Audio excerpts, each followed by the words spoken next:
बिस्मिल्लाहिर्रहमानिर्रहीम।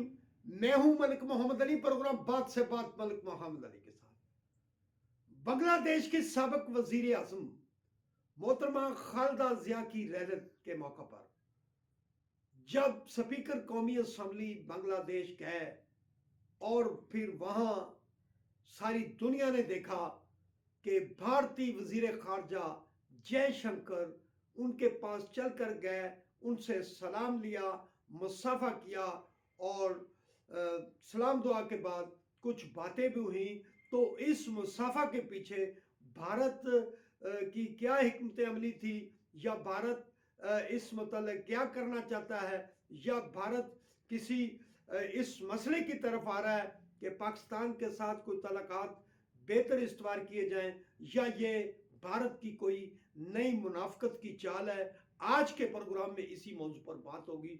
और प्यारे दोस्तों, जिन दोस्तों ने अभी तक हमारे चैनल को सब्सक्राइब नहीं किया, प्राइम मेहरबानी वो हमारे चैनल को सब्सक्राइब भी करें, लाइक भी करें और शेयर भी करें। और हम बात कर रहे हैं भारतीय वजीर खारजा जयशंकर।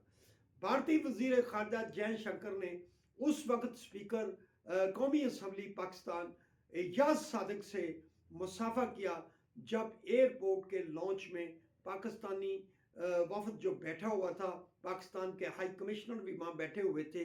तो भारतीय वजीर खारजा जयशंकर दिगर अहबाब से सलाम दुआ करते हुए खुद एजाज सादिक के पास चलकर आए और उनसे मुसाफा किया, सलाम किया और उन्होंने कहा कि मैं आपकी शख्सियत से बहुत अच्छी तरह वाकिफ़ हूँ। उन्होंने अपना तारफ़ भी करवाया।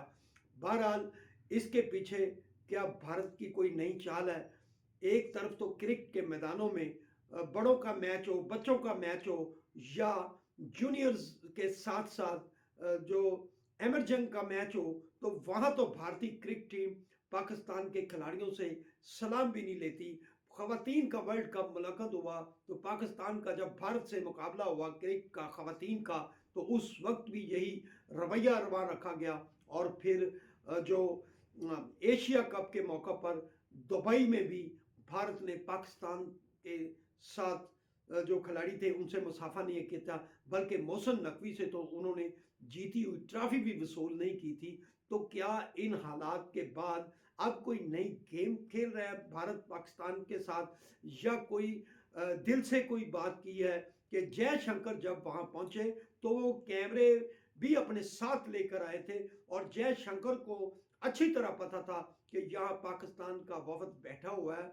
और यहाँ सादिक ने भी इस बात की तस्दीक की है कि वहाँ जो भारतीय वफद था उसे पता था कि यहाँ पाकिस्तान का वफद भी बैठा हुआ है। बहरहाल जयशंकर ने पाकिस्तानी स्पीकर कौमी असम्बली से सलाम दुआ की, अच्छी बात है। लेकिन भारत की ये कोई नई चाल है, या दिल से भारत ने पाकिस्तान के साथ रवाबत का फैसला किया है, ये तो आने वाला वक्त साबित करेगा। लेकिन भारत ने जो रवैया अपनाया रखा बर सगीर के अंदर, ये उसकी हठधर्मी थी। अब भी वक्त है कि भारत अकल के और होश के नाखन ले और जंगो ददल से बाज आकर अपने मुल्क की तरक्की और के साथ साथ इस खित्ते की जो तरक्की है उसको भी मद्देनजर रखे। अगर भारत पाकिस्तान के साथ इसी तरह पंगे लेता रहेगा तो पाकिस्तान ने जिस तरह 10 मई को उसका हशर नशर किया था, पाकिस्तान उससे बड़ा हशर नशर करेगा हिंदुस्तान का अगर उसने कोई हरकत की। अब भी एक तरफ तो सलाम ले रहा है, लेकिन जनवरी के तीसरे हफ्ते में वो पाकिस्तान की सरहदों के पास जो जंगी जहाज़ों के हवाले से वो अपनी तरबियत दोबारा करेगा, वो अपनी मशक़ें करने लगा है भारत। तो एक तरफ सलाम है और दूसरी तरफ वो मशक़ें करना चाहता है फ़ज़ाइया की। तो इसमें क्या नई चाल है? लेकिन भारत ये याद रखे, भारत को पाकिस्तान उस वक्त भी बहुत बड़ी और सजा दे सकता था, लेकिन पाकिस्तान की संजीदा क़यादत ने फील्ड मार्शल सैयद मोहम्मद आसिम मुनीर ने बहुत ही जामिया अंदाज में न सिर्फ वो जंग जीती, बल्कि हम समझते हैं कि हकीकी मानों में उन्होंने भारत पर बहुत बड़ा रहम भी किया था।